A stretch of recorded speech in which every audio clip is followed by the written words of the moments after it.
So, hello everyone, can you hear me? Good, thank you. So thanks for staying into the afternoon. It's Friday afternoon, everyone must be really, really tired from listening to all the talks. Well, this will be a little story, a detective data science story about a mysterious correlation between tab spaces and salaries. So, hello, I'm Evelina Gabasova. I work as a data scientist in the British National Institute for Data Science and Artificial Intelligence. Sorry, that's quite a long title, but we got instructed by our communications team that we have to say artificial intelligence instead of AI. So that's what I am. But I did this work before actually starting there. And this all started with this blog post. It was published about 1.5 years ago. Developers who use spaces make more money than those who use tabs. Well, what's behind this? Well, obviously it got to the top of Hacker News, and everyone was sort of very intrigued and excited and skeptical as well. And that blog post included this picture. It's a graph showing number of years someone coded as part of their job versus the median annual salary. And you can see that quite consistently, people who use spaces make more money than people who use tabs or both. And it holds across all experience levels. That's interesting. And of course, it got picked up by major media. Programmers who use spaces are paid more. Even BBC, they should know better, but yeah, programmers who use spaces paid more. And everyone on Hacker News was screaming, correlation is not causation. Well, of course, that's the one mantra that everyone learns at school, that correlation doesn't mean causation. But can we go beyond that? Because that doesn't really tell you anything. Like, yeah, you can scream it as much as you want, but it doesn't actually explain why are we getting this effect. Why are developers who use spaces objectively paid more, according to the graph, at least? Well, I'll talk about it a bit more. So correlation versus causation. Correlation just means that two things occur at the same time. For example, I can look outside and say, okay, snow and sub-zero temperatures occur at the same time. Does it mean that if there is snow that causes sub-zero temperatures? No, because we know the physics behind it. But sub-zero temperatures and rain cause snow. That's an example of a causal relationship. That's when one thing causes the other. That's actually quite hard to get from any sort of data if you don't know the mechanism underneath. So how does it work in our case right now? Should you just switch to spaces and go to your boss, look, I'm using spaces now, increase my salary, please? Or if you are employing people, should you just tell them to switch to tabs and not pay them more? Well, our intuition tells us that it's probably not the case. So what's happening there? Well, if there is a correlation that doesn't imply causation in any way, but absence of a correlation strongly suggests that there may not be a causal relationship. So at least that's one thing we know. So, but everyone loves a nice correlation. I did some random search online. Of course, quite a lot of people have seen the Spurious Correlations website. If you haven't, go and look at it. This is an example of number of people who died by becoming tangled in their bed sheets versus consumption of cheese. And you can see that they are almost perfectly correlated. Oh, I was quite surprised by this because the number of deaths by bedsheet tanglings is actually quite large. This is data from the US. And then I also learned that Fourier of Fourier transform, he actually basically died by being tangled in bed sheets because he wasn't feeling well, so he wrapped himself in bed sheets and blankets and fell from stairs. So, this is obviously a spurious correlation. But media love a nice correlation. I just did a random search around various websites like Daily Mail too much exercise can kill you, especially if you are a white man. So don't do exercise. Chocolate may help keep people slim. This is from BBC, actually. So maybe I should just eat chocolate and not do any exercise. But maybe I should because I'm not a white man. Going to university increases risk of getting a brain tumor. Why? And finally, you should eat vegetables to feel happy. So before you start munching on some broccoli, this is not just the case of these media who prey on attention. This is an article from the 70s where they observed that the number of people in prison is correlated with the crime rate. So they suggested they should just release everyone from prison to lower the crime rate.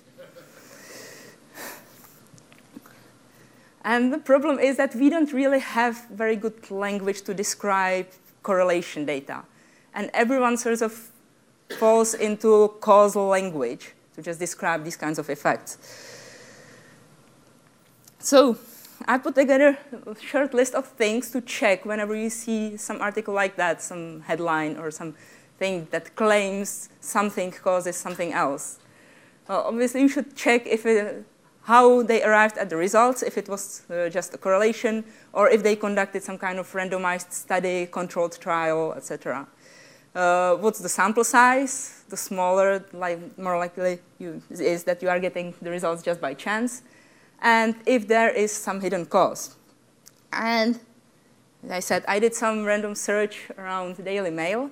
And I will show you on an example how it works. Well, this is one article saying that the language gene accounts for nearly 50% of success in learning a foreign language.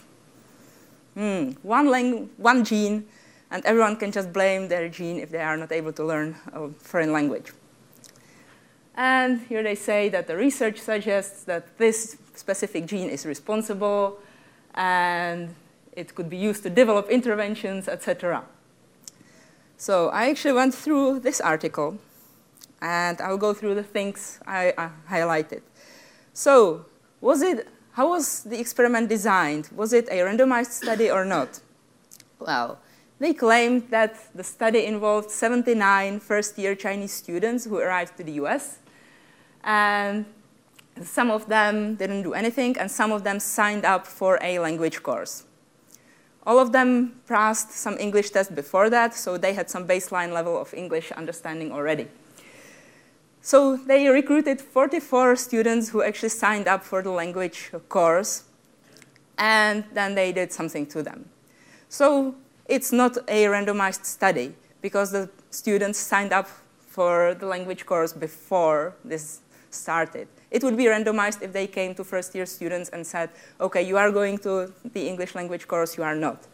But this was up to the students. So it's not a randomized study. So there might be some things outside of the experiment's control. So small sample size. Well, they had just 44 students in the group that actually attended language courses. And they were looking at effects there. So that's not a lot. 44 people, that's fairly small. Results by chance. Wow. Sorry, there will be some mathematics in this talk. Usually these things are determined by running some linear regression or something like that and looking at p-values. And p-value is the probability that you would observe the results that you observe if there was no effect, no gene effect, no anything. Well, the problem with any kind of gene association studies claiming that some gene causes something is that you are just running tests against every gene in a human genome and trying to find out if that gene is correlated with the outcome that you see. And there are approximately 20,000 genes. So you are effectively running the same test 20,000 times. And you are getting some hits just by chance, purely because you are testing one hypothesis so many times. And typically, if people work with the significance level of 0.05, which is 5% of getting results just by chance. That means in 20,000 genes, you are getting 1,000 of them just by chance. That's a lot. And also, these things are usually done in locations, not on the gene level, but on the level of locations where genomes differ between people. These are so-called SNPs, single nucleotide polymorphisms, and there are 5 million of them. So if you just try to find which ones of them are associated with anything specific, you are getting so many hits just by chance. And it's really hard to find which of these are actually causal and which ones are not. So any kind of gene associations are a bit weird. And hidden cause, is there some hidden cause in this case? Well, what the study actually did, they looked at the students and they looked at their connectivity in their brain. And they did MRI scans and found that the students who attended language courses, they had increased brain connectivity during the duration of the course. It went back to normal after the course finished, which is quite interesting. But, well, that doesn't say anything about the gene variants, etc. And some hidden causes might be also the fact that people who are more interested in languages and are better at learning languages, they were more interested in signing up for the course in the first place. So there are a lot of things that were not controlled in the study. And one final thing is bad reporting, because when I actually went to the original paper, it claims something completely different. And the gene that was reported by Daily Mail being significantly associated, it actually wasn't correlated with performance in the course at all. It wasn't correlated with performance in learning languages. It was correlated with brain connectivity. And this is what the study was about, but that doesn't make a nice headline. So let's go back to our salaries. So what's happening there? What's the sample size? Well, this is the number of people who reported in each of these categories. And just by looking at the numbers, that's quite a lot of numbers, it's better to visualize them. So the darker, the more people were in that category. So we were getting quite a lot of junior developers or younger developers, and most of them were using tabs. And for the more senior categories, we didn't get that many samples. But still, it's in thousands, so that's reasonable. I would trust results that have at least a couple of thousand respondents. So there's probably not that much of a problem with sample size. What about results by chance? Well, since the effect across all experience levels, and we are getting quite a lot of people there, that's probably not just caused by chance. So, is there some hidden cause? Well, that's always difficult to find, to be honest. Let's start with an example. Do storks deliver babies? Well, that's kind of legend that a lot of countries have, or something similar. It's what you tell your children when they ask where the babies come from.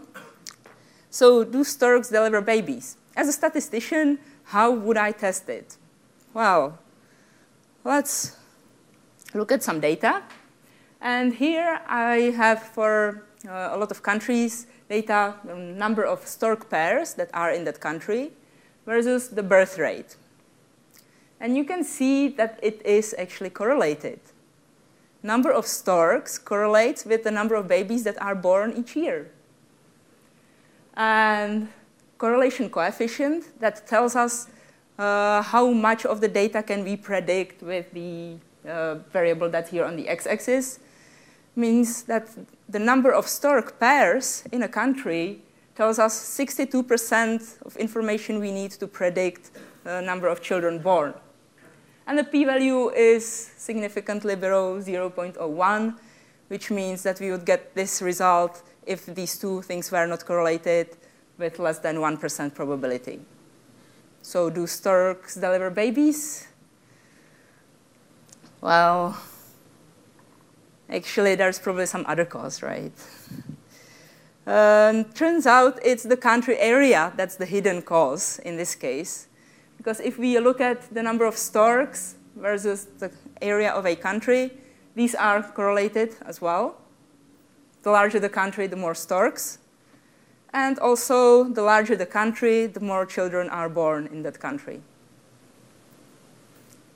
So in this case, the country area was the hidden cause in it. But if I didn't know anything about the domain, that's actually quite hard to come up with. How can we distinguish correlation and causation? Well, ideally, in an ideal case, you can conduct some kind of randomized study or do at least A/B testing. And that should separate correlation and causation. If by designing a randomized study you can't get different results, that means things are probably not causal. But if we have observational data, what can we do? Well, there are methods to use in this case, actually, something called do calculus. It's not very widely applied in practice, because if you want to identify a causal relationship from some just observational data, you need very strong assumptions on the structure of the problem. You need to know what would influence what in what way. And you need to know all the variables. You can't have any hidden variables. You have to explicitly put them into your model. So in my previous case with the storks, I had to know that there is country area as a variable. But if I didn't know that, I wouldn't be able to do something like this. So what's the case with our tabs and spaces? Is the situation completely hopeless? Can we just give up and throw our hands in the air? Well, not really. We can look at things that are also associated and just play with the data a bit more. So if you look at the data, actually the correlation was created or was observed from running a linear regression model that was trying to predict salary using a couple of various predictors. Country, years of programming experience, tabs and spaces, the language that people use, formal education, contributing to open source, programming as a hobby, and company size. Fairly straightforward linear regression, and it came up with tabs and spaces being significant in this relationship. Just trying to predict salary from these variables. So what happens if we actually remove tabs and spaces from this? Do we get something that will be significantly worse at predicting salary or not? If we get something that would be significantly worse at predicting salary, that means tabs and spaces are really, really important in this. But if we can compensate with the other variables in the model, then we are probably fine at tabs and spaces are probably not that important. So, sorry, this is a bit technical now. You can compare models statistically by creating something called a full model and reduced model. And the full model will be the one with all the variables that I showed you, and the reduced one will be with the tabs and spaces removed. And I'll be comparing if the difference between their predictions is different or not. So this is some statistics after running the models. So the full model gave me, well, for comparing models, you usually use something called adjusted R-squared, which is this variable. And that tells you how much of the result can I predict using the predictors. And you can see that for the full model and the reduced model, they are basically the same. Using all the predictors, I can only predict about 39% of the variation in salaries. So that means I don't really need the information about tabs and spaces. They are somehow included in the other variables in the model as well. So is there something called collinearity, which means one variable does something and the other is correlated with that, and I can use either of those and they give me the same results? Well, I checked that and there's nothing like that in the data set. So it just compensated for the absence of tabs and spaces in the reduced model by changing weights of the other variables. So what changed? Well, I got significantly different values, weights in the model for 3 different things. The first of them was years of programming experience. It got more important in the reduced model. Second one was contributing to open source, interestingly. And the third one was PHP. Some of these might be by chance, some of them may not. So what was most interesting for me was open source. So how does it look with open source and salaries? Just a disclaimer, this data is based on the StackOverflow survey, which might be biased towards some demographics. So for US developers, open source contributions, people who do contribute to open source have higher salaries than people who do not. So tell that to every underpaid open source maintainer and contributor. But the data tells us this. And this, again, holds across all experience levels, which is quite interesting. The difference in median salaries are not as large as before with tabs and spaces, but still there is some difference. So is open source the actual key to this? Let's have a look. Open source contributors use spaces more than tabs. This is a bar chart where here is if people do contribute to open source or not. Here are the people who do contribute to open source, and they use spaces much more than tabs or both. On the other hand, people who do not contribute to open source, they use tabs and spaces about the same. This is interesting. This is for US developers. This is for all developers internationally. And you can see that the effect is slightly less strong, but it's still there. So we have open source contributors are paid more in general and use spaces more on average. So does it mean that this is the case? This is the reason why we are getting larger salaries for people who use spaces? Well, or are there some other effects? Can there be some language effect? For example, C# developers claim to use tabs more than spaces. Say Ruby developers, where you can't use tabs, claim to be using spaces more. Is it just that some languages are more correlated with open source contributions? Well, let's have a look if we redraw our original plot with the salaries and experiences, including the open source contributions. Now this gets a bit more complicated.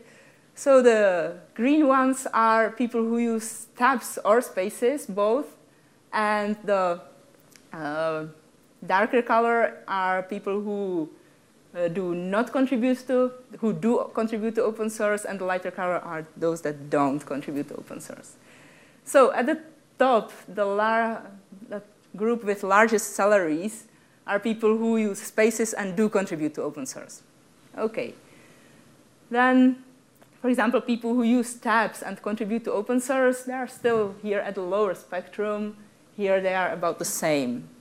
So I'm looking for something that will separate this graph and give me people who use anything else than just spaces to be at the top part, and people who use the other things to be at the bottom part, to separate the effect of tabs and spaces. So this gives me that for some groups of developers, but not for all of them, and it doesn't hold in general. So there's probably something else at play as well. This is internationally, and you can see that among junior developers, the largest paid are, again, people who use spaces and contribute to open source. Then the second ones are people who use both and contribute to open source. But again, we have people who use spaces and don't contribute to open source at the top part of the graph. So this is not the cause of the effect we see. So I looked at the data in a different way. I plotted the salary distribution.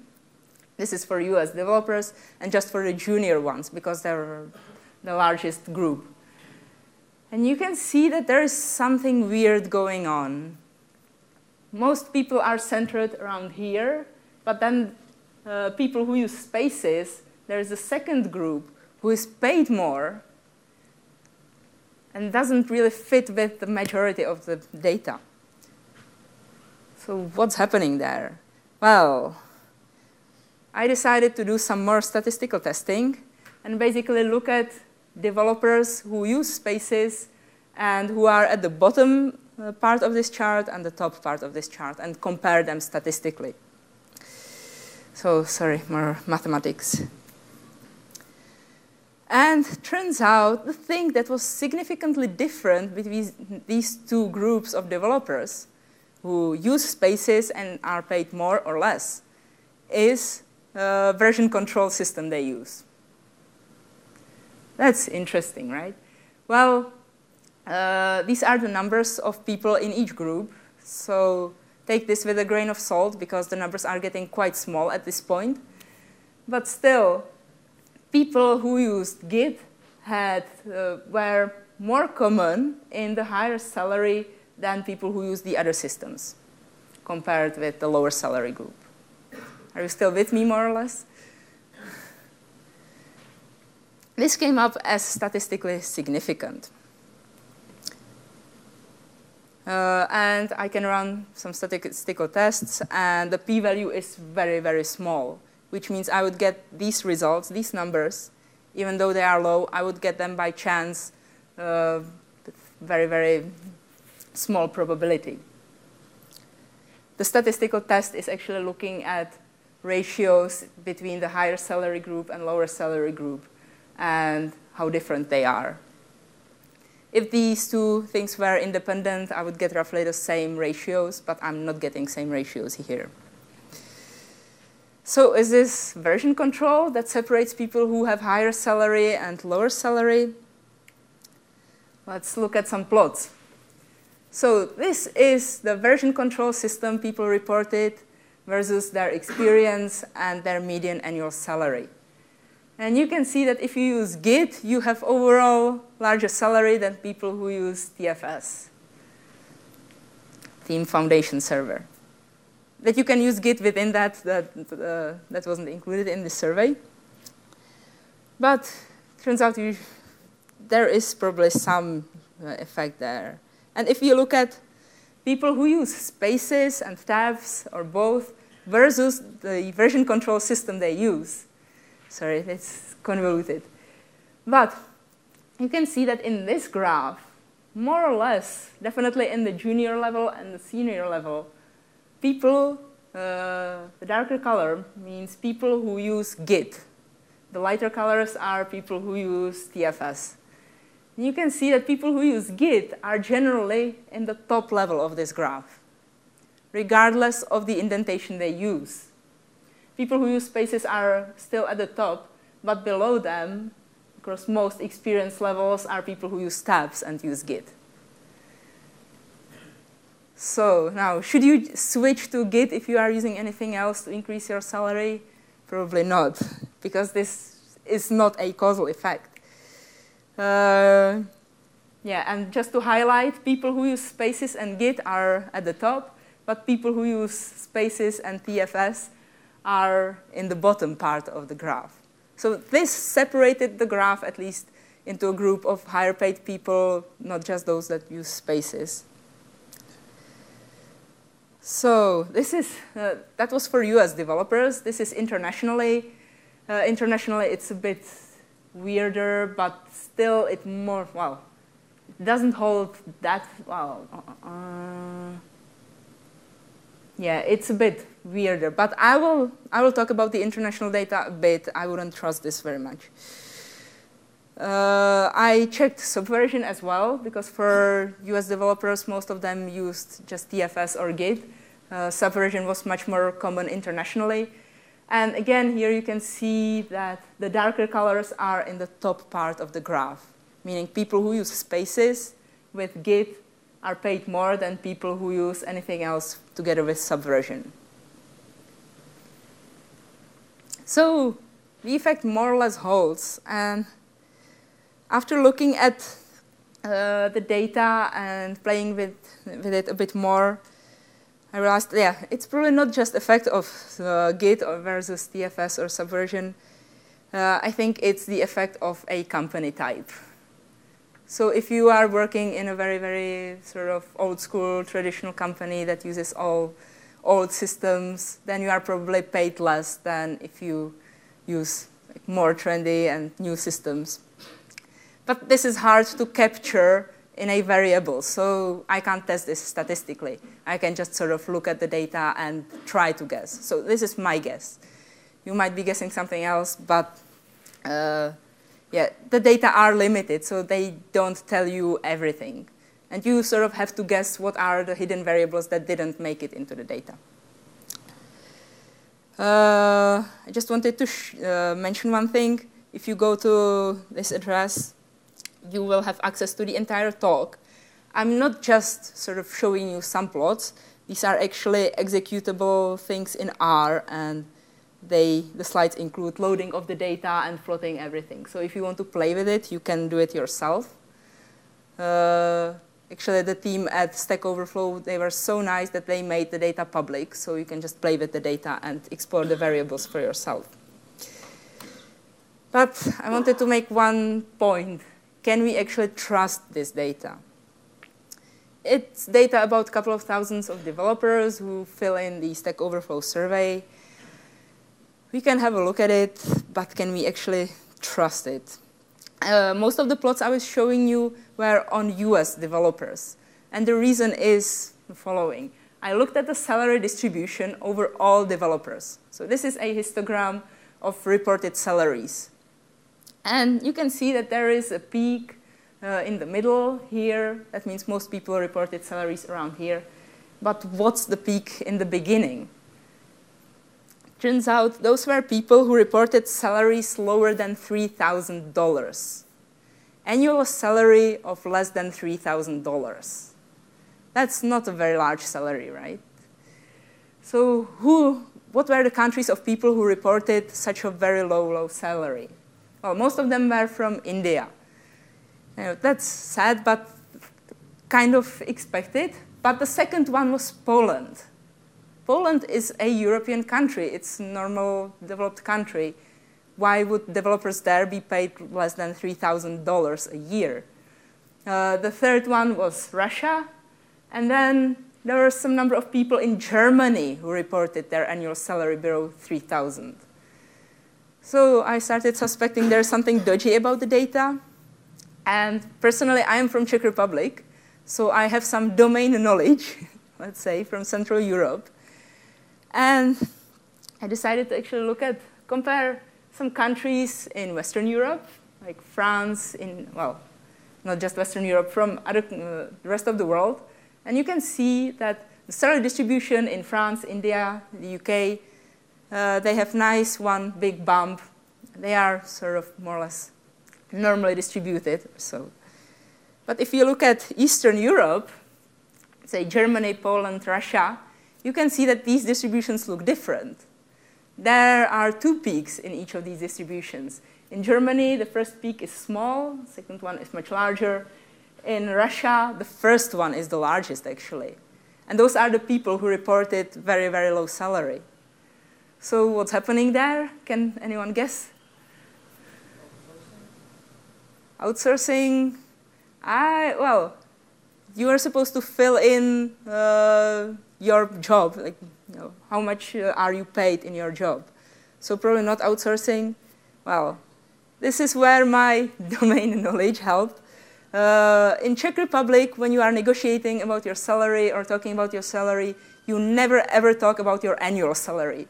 You always talk about your monthly salary. So this was my sort of guess. I looked at the question that StackOverflow survey was asking. They were asking, what's your current annual salary underlined? But do people actually read questions on the internet properly? Well, turns out if you look at the Polish distribution, I ran some model where I tried to fit two distributions to this and see what are their means, etc. And turns out, really, the mean of the lower peak is 1/12 of the mean of the large peak, which means people really reported their monthly salary because they didn't read the question properly. So just because you formulate a question in some way doesn't mean that people will actually read it properly. And this is how the salary distribution in Poland looks when you adjust for that. And this is much more reasonable. So that's why I reported results mostly just from US developers, because that was one group where I was more or less certain that people were really reporting their annual salary. And another thing is that there were a lot of missing data. If you look at the number of people who actually reported their salary, most of them didn't. This is the number of people who reported, and here is people who left it blank. Which means we don't have information on most people who actually reported, filled in the survey. And this is suspicious. There are multiple types of missing data. Sorry, another excursion into statistics. Data can be either missing completely at random, or missing at random, or missing not at random. So the English names here are a bit counterintuitive. So, now does it mean that data are missing at random? That means some completely external process caused some of the data to be missing. Like a dog came and chewed half of the questionnaires. Or people were on very unreliable internet, and for most people, just the internet connection dropped just about when they were trying to fill in their salary. So this is probably not the case for the StackOverflow data. Or it would be that one hard drive where they store the data just stopped working, and they were never able to recover that. That's probably not the case. Then data missing at random means that data are not actually missing at random. That means that the mechanism why the data are missing can be inferred from the rest of the data that you have.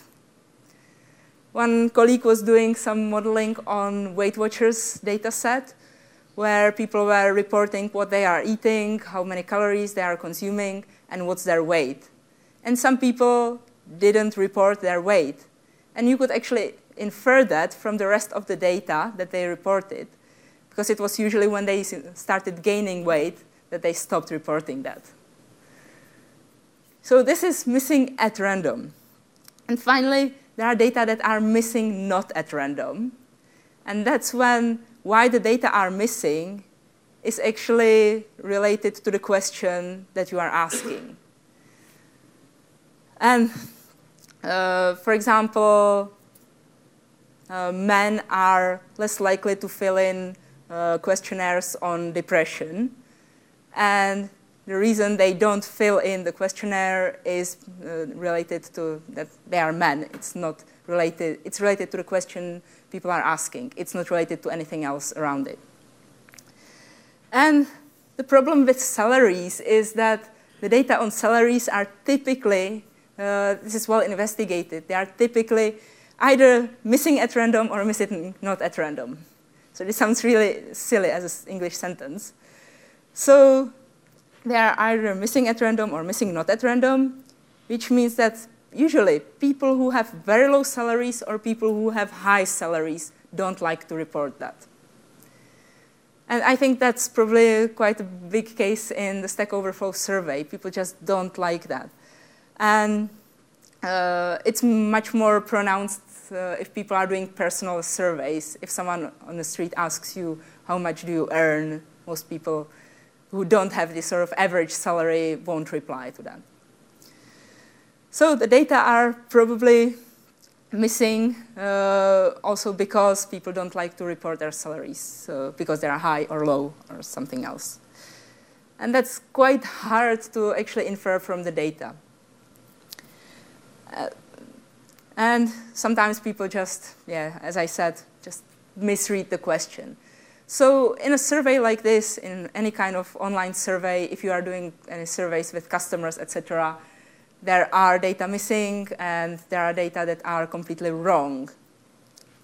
And it's usually quite hard to actually find out which one of these it is and why. In this case, it's quite, well, we have some kind of domain knowledge about the developer life, so we can infer some of it, but not all of it.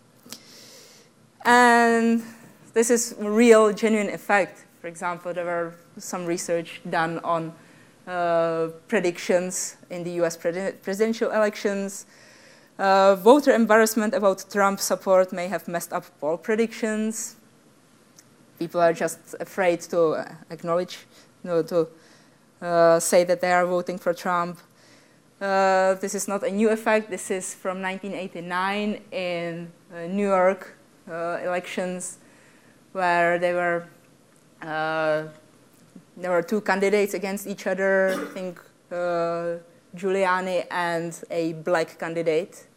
And people were saying they would vote for the black candidate much more than they actually did in reality, because they wanted to look better in front of people doing the surveys. So this is a very, very genuine effect, and it's a big problem, and it's really hard to account for this statistically. So is it just all hopeless? Oh, hopefully not.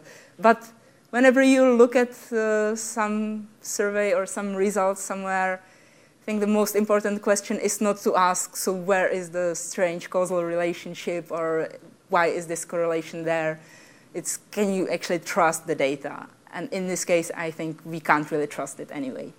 So I showed you a very nice theory of how things might be working or may not be working, but the data are not very reliable.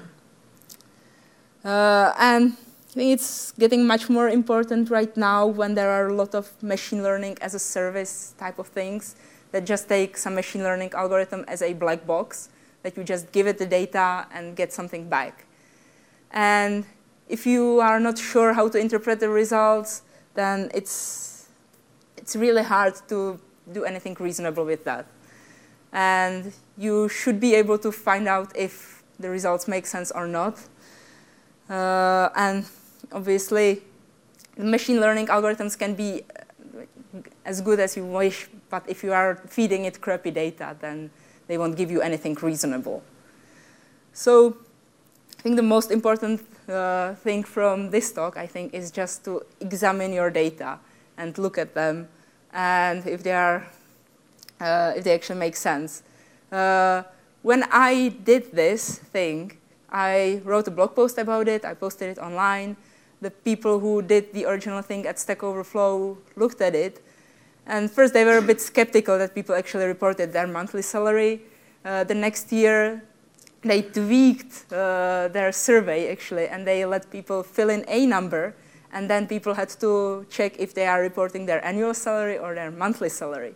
So I think they learned, and they tried to design the survey a bit better because of that. But I think they didn't give out the results afterwards, or they didn't report any sensationalist headlines like the year before. So I don't know if the effect still held after that. And the thing with any kind of data science or machine learning, it's really an iceberg, where the top of the iceberg are all these fancy algorithms that claim to have high accuracy, but the bottom is just processing the data and making sure that everything is actually valid. And that's not a very glamorous job, and it's a lot of visualizing data, it's a lot of pre-processing data, it's a lot of checking if the data make any sense. And for example, with the missing information, whatever conclusion you draw out of this data is necessarily biased, because there are data missing, and the mechanism why the data are missing is probably related to the actual data that are missing. So I hope this was meant to be just like a survey. How far can we go from some data set like this after just saying, oh, correlation does not meet causation? You can see that you can infer actually quite a lot from the data. So it doesn't have to stop at this. So I hope you will be a bit wiser next time if you see something like this. And there are ways to go beyond correlation is not causation. But this is still true, so that's the most important thing. So I hope you enjoyed our little detective story. This was mostly a very, very statistical deep dive into one specific data set. And I like to call myself a data detective. And when I told that to a couple of colleagues, they actually liked the title more than a data scientist. So maybe we should just call data science instead and be data detectives. So I hope you found this interesting, and I hope you won't be switching your indentation methods, and we can have a war if tabs or spaces are better afterwards. All right, thank you.